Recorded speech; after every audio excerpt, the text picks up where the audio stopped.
Well, we're right on the top of the hour, so let's do it. Let's talk about our good intentions that we have in our recovery, like better relationships, exercising more, finally finishing my steps, meditating. Like, we've got all of these great intentions. So what happens to them? The procrastination, the peer pressure, the protecting our self-image. Sometimes this comes to the point of just pushing the total self-destruct button. And again, if you are in recovery from drugs or alcohol or food, gambling, sex, like there's so many ways that our extreme addictions have taken us face to face with self-destruction. And yet, even once we move away from those big, like the big demons, we can still find that the same old patterns keep coming up in our recovery. The same old behaviors that didn't work for us originally keep showing up. So we're going to talk about these auto-destruct mechanisms today, the stories and habits that shape who we are and what we do on a daily basis. It's obvious for some of us, not just in our own addiction histories, but maybe looking back through our family, we can start to hear these sort of family stories that we took on and believe, like all of the firstborn children in my family end up alcoholic. Like, if I believe that and I'm a firstborn child, well, look what's going to happen. So it can creep out on a smaller level too. We're going to talk about how our experiences and our expectations wire our brains to create more of the same, essentially. And what the direct connection is between these subconscious beliefs and our bodies and our physical health. We're also going to talk about how we can change this stuff. We are not doomed to continue pushing that self-destruction button. We have some choices and some tools we can pick up to make sure that our recovery ripples out to every area of our lives. So an invitation I have for you right here at the beginning is to maybe take a moment and think of one behavior you have that you'd like to use as an example to connect these ideas to. So it could be a behavior you view as positive or one that you view as negative. If you're trying to give up an afternoon cookie habit, then maybe you could think of that behavior as we go along and think about how your mind is sort of tricking you into that cookie jar time after time. But on the other hand, it could be that you're aware that your mind has a habit of, inner criticism, something like that. So just come up with one little example that you want to use to connect these ideas to. And as we go along and we talk about some of the specific strategies of self-sabotage that will sound very familiar to us, but are also well researched in the scientific literature, as we talk about those different strategies, have that think about how does this connect with the behavior I'm thinking about, my little example behavior, and which of these strategies sound like me. And the reason I want to be sure this really connects for you is because at the end, we're going to talk about a specific practice, a specific exercise or tool that you can use to start really getting in there and shifting some of these unconscious behaviors that have been holding you back. So we want it to be really relevant for you today. That's what my aim always is. I'm Lulu Cook. I'm a counselor and dietitian, a meditation teacher, a motorcycle rider, and I've been in the rooms in a variety of different programs for over 20 years myself. So I love coming here every week and bringing you evidence-based information. I go and research what the scientific studies have to say about all the topics we cover here today and connect it with actionable skills, actionable strategies that are going to support your physical and mental health and recovery. So that's what we're doing. It's not specific medical or mental health advice. If you do have personal questions or want the scientific references to anything I talk about today, anything like that, email me, lulu@gutfeelingcoaching.com, L-U-L-U, no O's, lulu@gutfeelingcoaching.com, or leave me a message here. I do come around to those. You can also hop onto my Facebook page, Gut Feeling Nutrition Therapy. I always post the topics for the coming week there, lots of other good content. You can go to my website, Gut Feeling Nutrition Therapy, get on the mailing list. All kinds of great ways to keep connecting with this positive message of holistic recovery. Not just the one thing we had to put down, whatever that big addiction might have been, but that whole big picture of holistic recovery. So little technical pieces, I do record this part of the talk, and so we'll hold the verbal comments, the part where you can raise your hand and speak, we'll hold that toward the end so I can stop recording and respect your anonymity. And our topic next week, we're gonna go into gut health some more and really look at probiotics. I get a lot of questions about the myths and the magic around probiotics and gut health and what that has to do with recovery, if anything. So we're gonna go into that next week. All right. So for today, let's start talking about how we self-sabotage. And really, this is all about how our mind creates our world. I'll use a bunch of words interchangeably today: expectations, assumptions, mindsets, stories. These are all ways that our mind organizes the world and creates these habits and these patterns that become our personalities, become the reality that we experience. And something I want to get really clear right off the bat is that none of this stuff is your fault. Whatever the tricks are that your mind plays that can lead to self-sabotaging behavior, it is not your fault that those patterns are in place. They develop very early at a stage of life where we're lacking critical awareness. This kind of mental pattern starts to lay in the first year or two of our lives. They become so deep-rooted, they are unconscious and invisible to us for the most part. And they play some really beneficial roles. They can help these patterns that we have, these stories we tell ourselves about how the world is. It helps us stay comfortable. It helps us stay in a sense of feeling that we're in control and we understand what's happening in the world. They feel familiar. They can support our self-esteem and our self-identity. And these mental expectations and assumptions, they can even help us fit into our family roles, fit into the roles we were trained to take on very early in our lives. So they're deep-rooted and there's some benefit to them. They're serving all of these roles, but sometimes it's good to go back and refresh and say, well, I picked up that way of thinking at about 1 year old. Does it still fit me today at 25, 45, 65? Maybe not.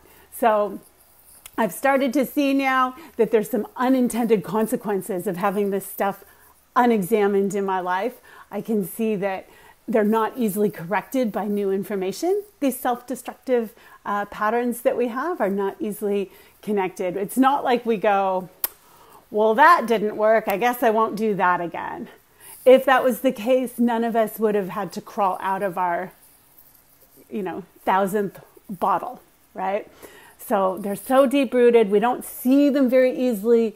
They're resistant to change, and they become these self-fulfilling prophecies that we really, on an unconscious level, we're trying to live up to that expectation about how the world is and who we are in the world.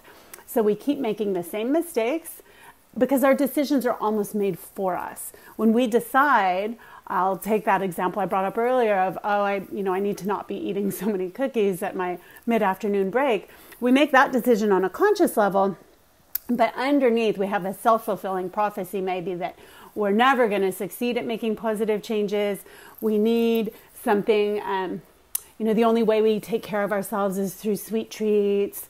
Whatever those stories are, that's all happening underneath the level of our conscious intention to quit eating so many cookies at afternoon tea. So these rationalizations, this denial we have, this habit of only paying attention, it's called selective attention in the research literature. It means we only pay attention to experiences that support our story. So if my story is that I'll never succeed at giving up the cookies, I look for proof for that to be true in the world around me. And I don't notice the fact that yesterday I didn't have any cookies. I'm only looking for and paying attention to the bits that prove my point, to myself. And also because of that selective attention lens, I'm literally not seeing the consequences of my self-destructive behavior. If I'm going overboard with behaviors that don't work, picking fights with my partner all the time on clockwork, I cannot seem to stop myself from picking the fight. It's this automatic self-destructive behavior. I can't take that step back in the moment to see the consequences of that behavior. And that's part of what keeps that sabotage going. The good news is we can rewrite these stories. We can learn from these habitual mistakes. Once we see them, we can learn from them. And that's when we start to have more choices. So that's really what we're here for, right? We got tired of being stuck in an addiction where we had no choice, and we want that freedom in these choices in our life. So that's where we're going today. I want to acknowledge as well that these patterns that seem like psychological tricks of the mind, these mental habits, they live in our bodies as well. These stories lodge in our bodies. There's a phrase in therapy circles that says, the issue is in our tissues. Really, the mental habits that we get grooved into change our nervous system, our endocrine system, that's our hormones, our digestive system, our musculoskeletal system, our experience of physical pain. All of this is connected with the stories we're telling ourselves and the behaviors we're engaging. So for example, research shows that people with chronic anxiety who have a lot of fear active in the mind, this damages part of the hippocampus. That's the part of the brain that helps process new memories, that helps process emotional memories, and it's active in helping us calm down. So living in a state of chronic anxiety, which could be the result of high stress levels, it could be the result of early traumas that have really imprinted on the brain.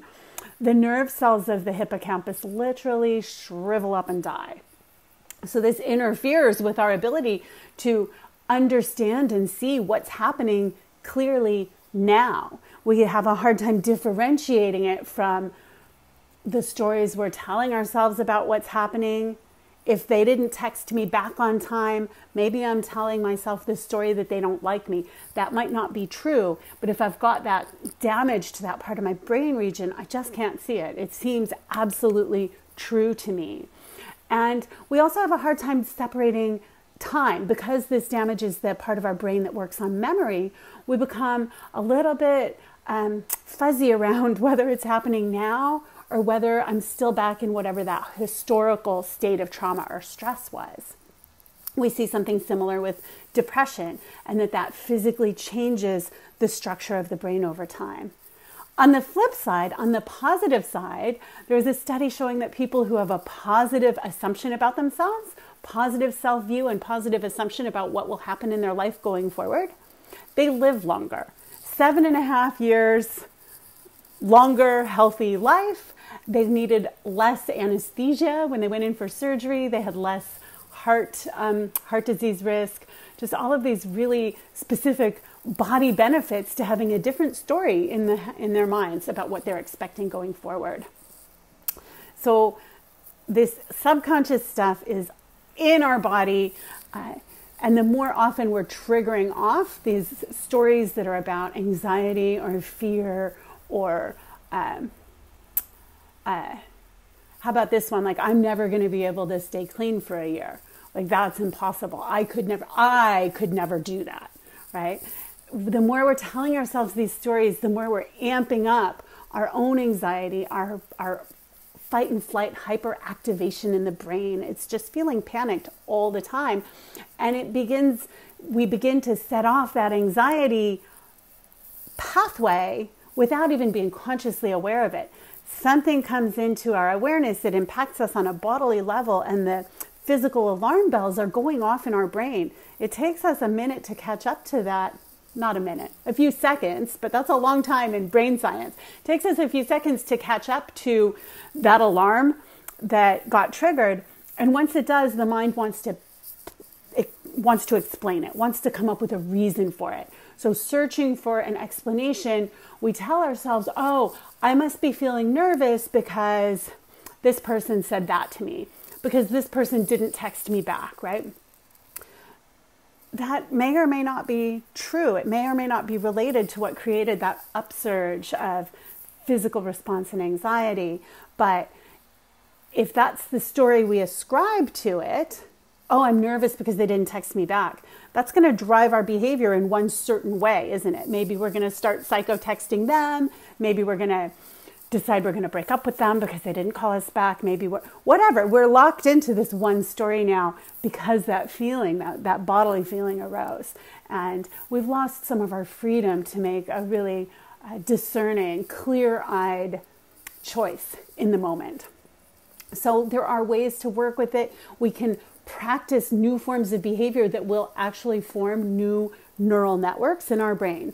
We do that through deliberately practicing. We do it through counseling. We do it through self-help and recovery channels, definitely. We even just do it through the placebo effect. The power of the mind is so strong that just believing something will help can create measurable changes in the brain structure, in the chemical soup that our brain is sloshing around in. So that's the body piece. But at the side of like, what are these stories we're telling ourselves that lead to self-sabotage? You know, what's driving that? There's a few different factors that drive it. One is that our minds are constantly at work to protect our self-esteem and our self-identity.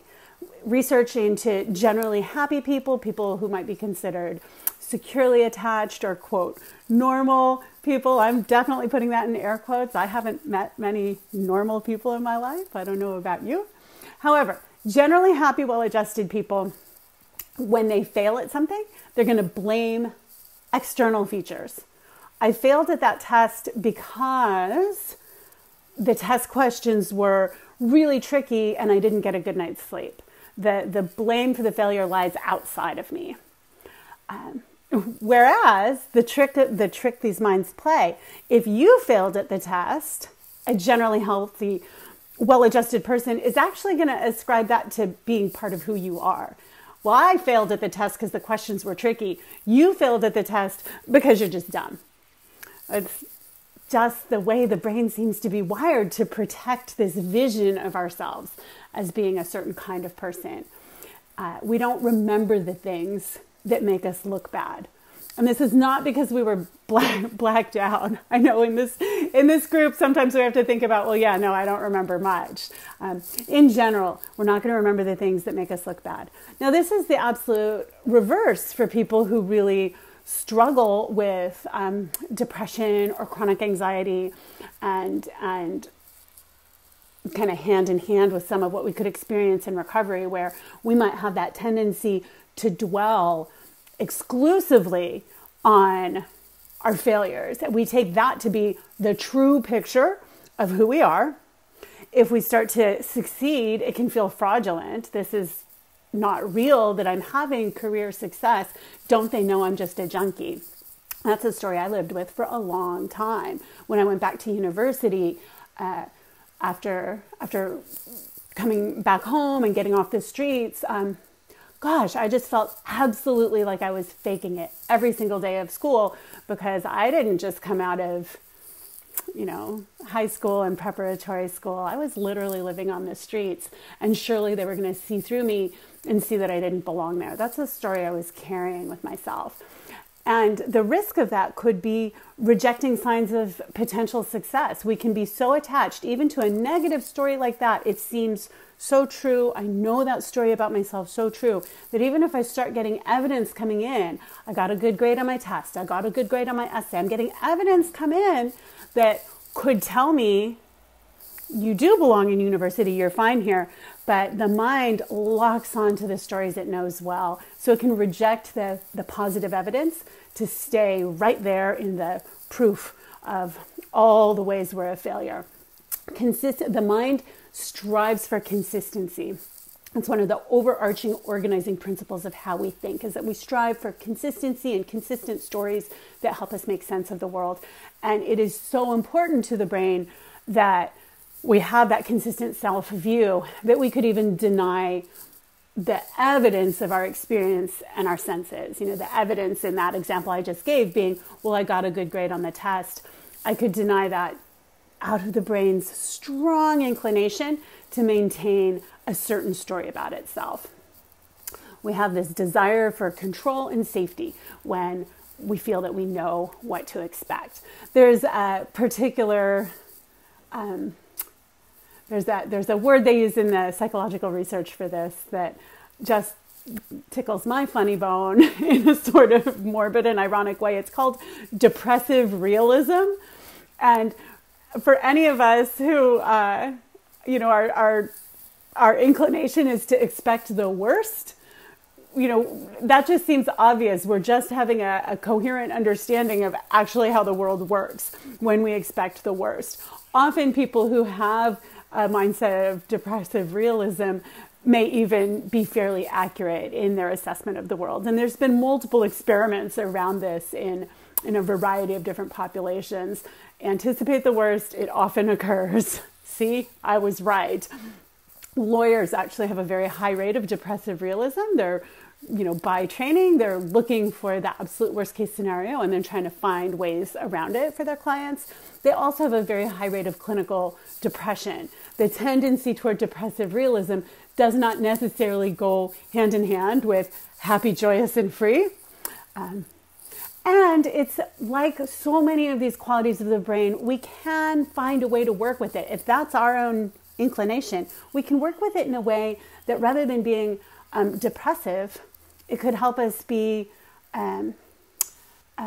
thoughtful about how we approach the world. Stoic philosophy teaches this. They have a particular mental practice called premeditatio malorum. It means premeditating the worst that could happen and planning and preparing for that.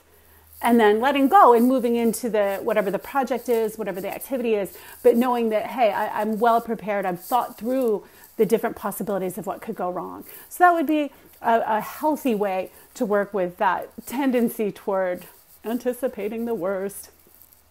But these are hard to see clearly. These flavors our brains can take, these little tricks that they can play, it's hard to see clearly. It takes mental effort to try to hold contradictory ideas at the same time. So if I'm anticipating the worst, but trying to also hold out that possibility that I could be successful, I could get my 30-day chip. I could graduate from school. I could, from university. Trying to hold both of those ideas at the same time requires a lot of mental effort. And that mental effort can create anxiety for us. So typically the mind, again, with that desire for consistency, typically what the brain will want to do is just distort reality and settle on one or the other story that's familiar enough and that we feel comfortable enough with. It's a distortion whether we choose to only think about the happy perspective of all of my great qualities and surely it's all going to work out really well. That's a distortion that denies potential negative outcomes, but it's equally a distortion to just stay right there in those potential negative outcomes and deny the possibility that something different could happen. So acknowledging that it takes effort to change these mental habits that we live in, we could also be reassured by the fact that anything that we do that requires time, effort, expense, we attribute more value to that. And certainly for some of us, we might have had an experience of, say, investing a lot of money and time out of our lives to go through a rehabilitation program, let's say. This required time, it required effort, it required expense from us. And there's a real commitment then, a real value that effort, we want it to have been worth something. So that can start to drive more momentum and drive more impetus towards succeeding.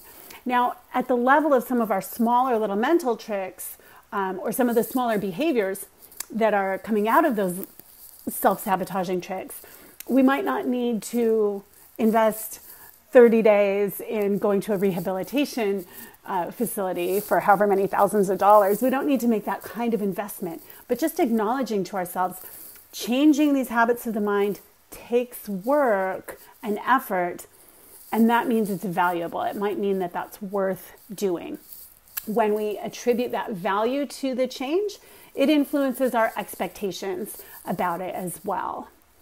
This is called the irrevocability of decision making in some of the research. It's this commitment to what we're thinking. So, for instance, people who have just placed a bet on a particular horse in a race, they are more certain that their horse will win as compared to someone who's still standing in line to place a bet. Like as soon as they put their money on the line, they entered into this irrevocable decision making. And this is part of why habit science teaches us that if we put something meaningful on the line in regards our behavior changes, we become more likely to succeed. There's all kinds of apps you can do where you actually put money on the line. You say, you know what, I am going to get 30 days clean and sober. And if I don't, I'm going to pay X amount of money to whoever. Like all these apps work differently, but it's increasing the perceived value of that behavior change. And that increases our commitment to it. This is a quote by Richard O'Connor, who wrote the book, Rewire Your Brain. It's okay. It's not an easy read in my opinion. I don't wildly recommend this book. It has some interesting ideas in it. So the quote I want to share with you is regarding this irrevocability of decision-making, like once I'm in, I'm all the way in. He wrote, quote, "That's why Alcoholics Anonymous has zero tolerance for drinking. If you have 2 years of sobriety behind you, then take a drink, you're much more likely to keep on drinking because the mere act of taking a drink, an irrevocable decision, will make you suddenly start to discount all the information and experience you have about the value of sobriety. You'll rationalize, oh, I can control my drinking. Minimize, a few drinks won't kill me. And deny, well, I guess I never really was an alcoholic." So, end quote. He was really arguing there that this holding that firm line in the sand around some behaviors, keeping that really strong line in the sand and making a conscious choice about which side you want to be on is going to really increase your likelihood of success, being fully in to whatever that commitment is on a positive behavior. We need to look at the impact of social influence as well when we're talking about self-sabotage and self-destructive behavior. Our evolutionary need for tribal belonging is a paramount motivator for us today.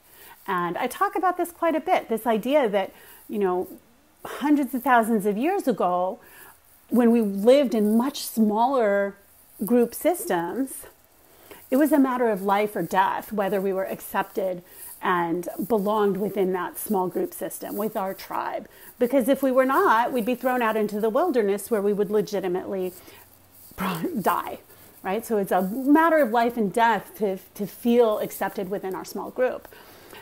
And how we see that play out today in this particular context of self-sabotage and autodestructive behavior is that our social circles help us protect our assumptions and expectations about ourselves. So we might choose a set of friends who are going to encourage our own bad habits through their own. If I'm hanging out with a group of friends who are smoking weed all day long every day, that peer influence and that desire to belong is likely to influence me to do what?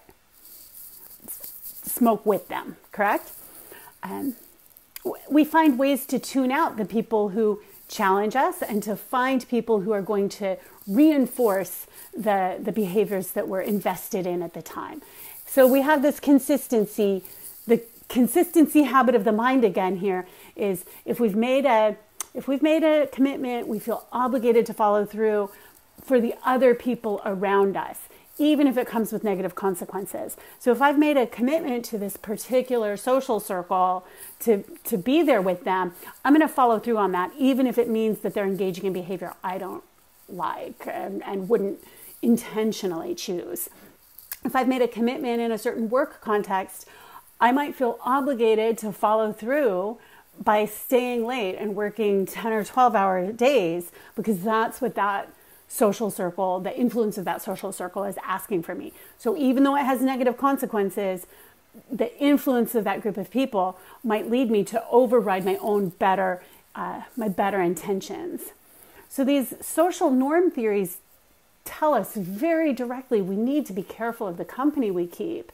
We see that poor diet, cigarette smoking, excessive alcohol drinking, these all travel in social circles. Sometimes they're considered, my mind's blanking. You know, when you can catch a disease, they're considered the kinds of diseases that you can catch from someone. I cannot believe that in this day of COVID-19, my mind is blanking on. It's like the opposite of immunity. Anyway, so they're contagious. They're considered contagious diseases, poor diet, smoking and drinking, because of how they travel in social groups. And the plus side of that is that the values of your social group are healthier. That's a positive motivator for us. So we certainly see that in recovery rooms, right? If we are making friends and making a point to hang out with people who are choosing not to smoke, not to drink, not to engage in whatever our behaviors of addiction are, then we've already got a little bit of positive peer pressure there helping us stay on track with the changes we consciously, intentionally want to make. Often we're not aware of the extent of the social pressure we feel. We all want to think, and here's that part where the mind is always busy working so hard to create a certain image of ourselves. We all want to think, well, I don't worry that much about what other people think of me. This is protecting our ego from the painful reality of how much we do care. So time and time again in studies, people will assess themselves as being less subject to influence than they actually are. So if you ask me, do I care much about what you guys think of me? I'm going to be like, oh no, I'm just sharing the evidence and that's fine, and people don't have to like me. Like, that's the flattering story I might like to tell myself. But if this mind is anything like the minds of those of you listening, I'm probably telling myself a lie there. And it is important that we have a sense of feeling accepted and belong, like we have that belonging and that connection with others. There's one other piece of this social influence side that I want to share, and that's this habit called the chameleon effect, or this mental mechanism called the chameleon effect, which is our unconscious tendency to mimic the actions and feelings and attitudes of the people around us, especially if we perceive them as high status. So this is, again, where we start to see that split between our conscious intentions. You know, I have my positive best intention to do whatever it is I want to do, and then this unconscious motivation to fit in, and particularly to make ourselves more like high status individuals. And I saw this, I used to work at a big tech company in Silicon Valley in the Bay Area. So lots of professional people, a lot of status in regards which coder developed which amazing program and all this kind of thing. And something that was really interesting is that the CEO of this company, so as a dietitian at the time, I worked in the cafe. And I can tell you that just like any group of, thousands of people eating anywhere in America, the population there was primarily not vegetarian, and they just ate all kinds of different things. But the CEO was vegan, and putting in place new changes at the cafe to be able to have more vegan options available just for the CEO's benefit. CEO is a pretty high status position. And sure enough, what we saw at the company I worked for, we saw that consumption of all of these vegan foods just really went way up because that's what was being modeled by the highest status person in that organization. So that's the chameleon effect at work. And of course, if you had asked any of those employees who happened to go in and order a vegan meal at the time, I'm sure many of them wouldn't have acknowledged that. They would have said, oh, I just really like how it tastes, or, oh, I'm trying to be more health conscious, all of these kinds of things. But what psychological research tells us is that this chameleon effect was in place of people wanting to impress the high status individual by seeming more like them. So that's looking at this social influence on some of our habits and habits of mind, and how easily, if we're not paying attention, how easily we can fall into these what's called cognitive biases. We can also think about how our memory works, and that influences how we're making our decisions going forward. These minds actively distort and change memories of events all the time. Certainly that's the case with anything like trauma, in which memory centers are directly impacted in the brain and really change the ability of the brain to hold on to different types of memories. But even on the far less extreme side of things, people remember their own children walking and talking earlier than their children actually did.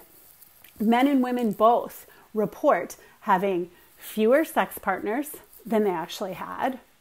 They report having way more sex with their partners than they actually did. And they recall using condoms much more often than they actually did.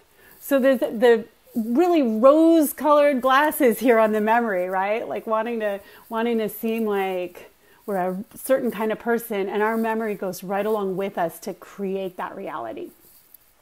So more of the irrational thinking and false beliefs that we're looking for as we begin to really understand how our mind is working and how it is self-sabotaging us. And to bear in mind as we do this, that Carol Dweck did a lot of work talking about growth mindset versus fixed mindset. A fixed mindset would say, well, this is just the way I am. My mind is it just works against me in all these ways, and I'm just stuck with it. I'm just kind of screwed.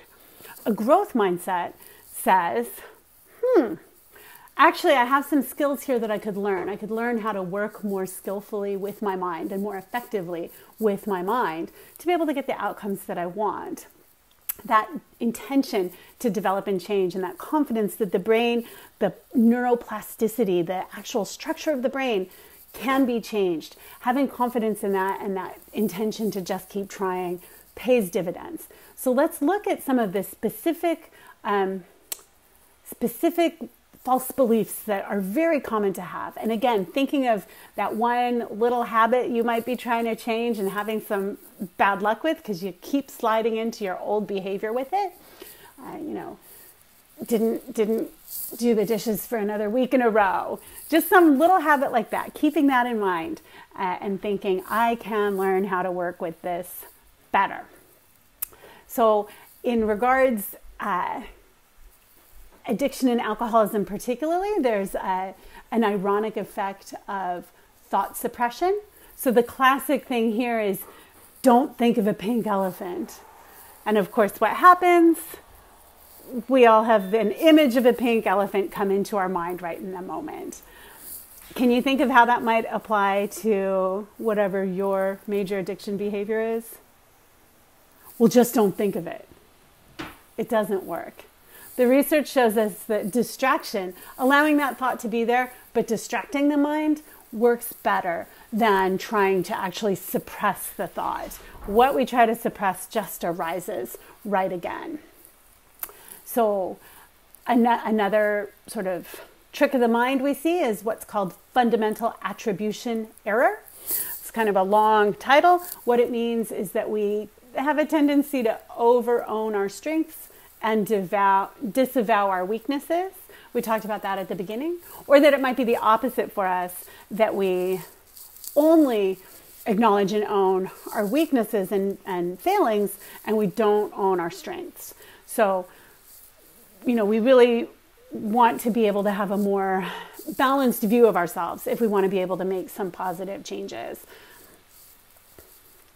Entrapment is another irrational thought pattern that we see, and this is like the frog in the hot water kind of story, where the heat just keeps cranking up, and where do we stop? And this can get those of us who have that experience with addiction know how this can get us into trouble.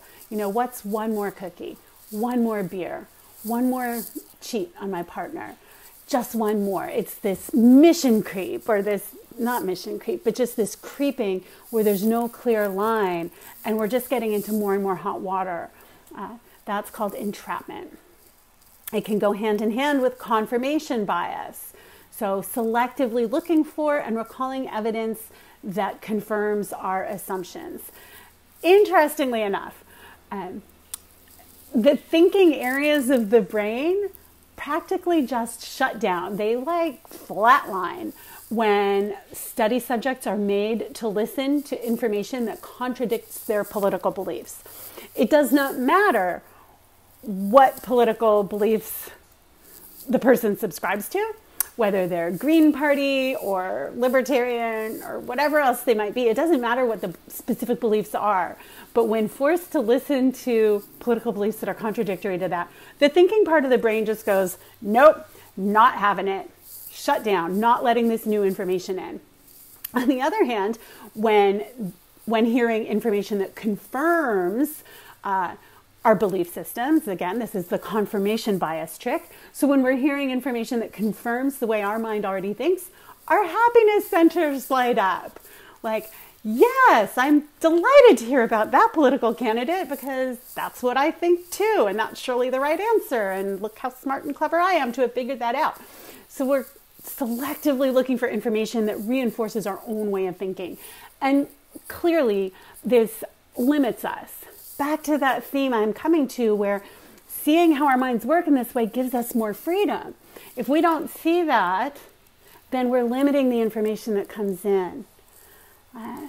If we don't see that we're working from that confirmation bias, and we could see that in politics, but we could see it certainly in the realms of health or mental health. If I have a confirmation bias that tells me, contrary to what Bill actually wrote in some of the AA literature, if I have a particular confirmation bias that tells me the only help I need in this world is the 12 steps, period, then I'm not going to hear information that comes in to share with me that maybe I would benefit from different other kinds of expert assistance to try to make the positive changes I want to make, right? That confirmation bias could keep me sick even if I am sober. So we want to be able to take in a wide variety of information and then sift through it with awareness to see how does this fit for me? But what happens instead is the mind just tends to shut down and that potentially challenging information can't come in. We have temporal discounting as another trick of the mind, which means we want it now, even if waiting for longer would get us a better outcome. I'm assuming I'm in common company with y'all here on this call. I want it now. I want to feel better now. I am not interested in making the slow, steady changes that would allow me to feel truly happier and healthier and have more well-being later. I'm uncomfortable right now and I want to fix it.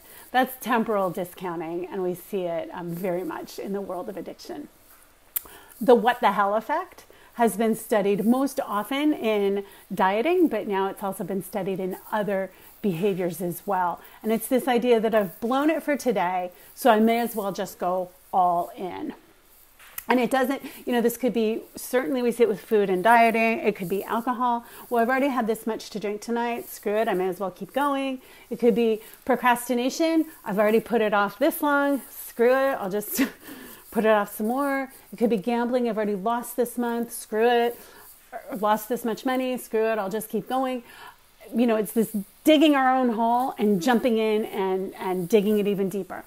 And just giving clear and accurate information does not change the what the hell effect. There's a moral piece of it and a piece of it that I think is around how we're valuing ourselves and what options we see for ourselves in the future. One study took dieters and gave some of them a fruit and cottage cheese snack. These are healthy foods, fruit and cottage cheese, and that snack had 580 calories. And then they gave another group of people an ice cream snack, so unhealthy, quotation marks. They gave the ice cream snack that only had 290 calories. So the unhealthy snack had about half the calories as the healthy snack. Well, guess who ended up saying, what the hell, I've blown my diet, I may as well just keep eating? It was the ice cream eaters. Even though they had consumed fewer calories. They knew that. Everybody knew what the amount was. But nonetheless, something about the kind of food that was involved there is the trick. So it's a moral judgment and a judgment about what we're worth and what we deserve. The what the hell effect. There's a licensing effect. This is another little trick of the mind in which exercising self-discipline in one area leads us to feel like we are entitled to just let go and not worry about it in another area. Well, I'm not drinking today, so I can just keep smoking cigarettes or not exercising. You know, I'm exercising self-control in one area, so I don't need to worry about it in others. I had a diet soda, so I feel entitled to have a couple of pieces of cake later instead of one piece. I'm on medication for heart disease, so I don't have to watch my diet. This is this licensing effect. We feel like we have license to go overboard with some behaviors just because we're practicing self-control in other behaviors. And for people in recovery, I think that this can really hamper our ability to have a really holistic recovery where we feel great in our physical health and our mental health, because a lot of times we might just stop at, well, I didn't pick up today, so therefore the whole rest of the pattern of my life might be sort of a really unhealthy pattern, but I just didn't do this one thing. That is a great place to start, just not doing that one thing.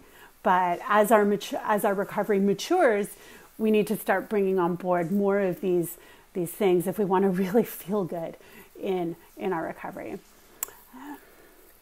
So change is possible, just like with our major addictions. All of these little habits of the mind and tricks of the mind that keep us stuck and auto-destructing in different ways, change is possible. It requires effort. We need to build a habit of questioning these subtle influences in terms of how our minds create stories and expectations, and out of that they create our behaviors, and our behaviors create our habits, and our habits create our health, right? So it's this whole ripple out effect, and we need to exert effort to really begin questioning that. This builds on qualities that we have because we're in recovery, because we're walking this path. We have these qualities that we can draw on of objectivity, like learning how to take that step back and see, is this behavior serving me or is it not? Humility. Well, I had a lot of self-identity built up around thinking I was a certain kind of person, and I'm going to have the humility to acknowledge that that might not be a true representation of how I've been behaving. And maybe I need to make some changes if I want to be more aligned with that in a way that has more integrity. Mindfulness, thinking about step 11, the tools of mindfulness are very supportive of making these changes, as well as that idea of being careful of the company we keep. We know about that here in recovery circles, and that could be the case in other arenas as well. If you're wanting to begin a regular physical movement practice, then joining a class where you're surrounded by other people and making those friendly social connections, depending on what the COVID restrictions are in your area, maybe that wasn't the best example. I think you guys can follow along with that one though. I'll just sort of let that one go and let you come up with your own example of where you could choose the kind of company that's going to support whatever the behavior changes you're looking to make. And now the last bit I want to share. I want to emphasize that the mindfulness really helps because it helps us shrink the reactive part of our brain and build our ability to see clearly and discern amongst our triggers and create more choice with how we're going to respond to those triggers. And that does not have to mean meditating on a cushion on the side of a hill. It means bringing this quality of awareness, mindfulness, to how our minds work and what behaviors we're exercising. We can learn to pause, pay attention to the sensations that are arising in our body and how that's driving us toward thinking certain thoughts and taking certain behaviors. And from there, when we've given ourselves just that beat, just that pause, sometimes we're going to go ahead and engage in the behavior anyway. I often teach clients about mindful smoking, clients who are hoping to quit smoking cigarettes, but they just keep failing at it. Well, maybe trying some mindful smoking for a while and really bringing awareness to what's making me light up this cigarette. How is it feeling when I'm inhaling the cigarette? How does it feel when I'm done? That can actually begin to change our behavior without it having to be such a struggle of like, I'm trying so hard to break this habit. And other times, as we continue to develop that mindfulness muscle, we may find that we really do get set free from some of those behaviors. And we can take that pause, we can notice the sensation and the urge to fall into that old behavior pattern, and we can let it arise and pass and not have to act out on it. So mindfulness is one big tool. But the last tool I want to share before we open it up for some comments and people to share your experience with self-sabotage and how you find your ways out of those cycles. And this is one I can actually provide a chart for anyone who wants to be able to fill this in. It's a little exercise that takes you through tracking mistakes that you make. Really, you could just journal about it. You could journal about the disappointments or failures or self-destructive actions that keep arising for you. And with that fearlessness, really identifying what are the tricks of my mind that are keeping me stuck here. Or, as I said, that you can use a really specific template, similar in some ways to a fourth step or an emotional sobriety fourth step, but the columns and rows, the boxes are different. Specifically what you would do with this kind of tool, and you don't need the chart, you can do it all on your own, is you write down what you had hoped or expected would happen, and then what really happened. So I hoped that I would not binge after dinner tonight. That was my expectation. I hoped I was going to do it. But what really happened is I did binge from 7 p.m. to midnight, whatever it may be. So you write that down. Then you really assess. Give yourself a minute to think about what were the expectations and biases that steered me off course. Was I falling prey to social influence? Was I forgetting about past experiences of success or failure and just expecting the worst and saying, well, what the hell, I may as well. What were the cognitive biases that were operational there? Then next you write about what do I consciously conclude from this situation? I can see that I have a tendency to blame external situations. That's a cognitive bias I can see for myself. So I could choose instead to identify that trick of the mind and look for a pattern and see how often that hits me. And then what do I want to do about it next time? Knowing that this is a trick that my mind tends to play, what might I do about it next time to have a different result? It's like a little experiment, just a little. Our minds are playing games all the time, right? This is a different kind of game to play that could create some change for us. Maybe run it past a counselor, a sponsor, or a friend. And talk about those patterns. We are used to doing this in the context of our resentments, those of us who are engaged in 12-step. It's just a little bit of a different format there to really address some behavior changes. So that's all for me. I see a couple questions in the chat box, so I will get to those. I think that this, hopefully the recording did work out, so I'll turn that off in time for the questions to come on, and you can catch the recordings later at my Facebook page, Gut Feeling Nutrition Therapy.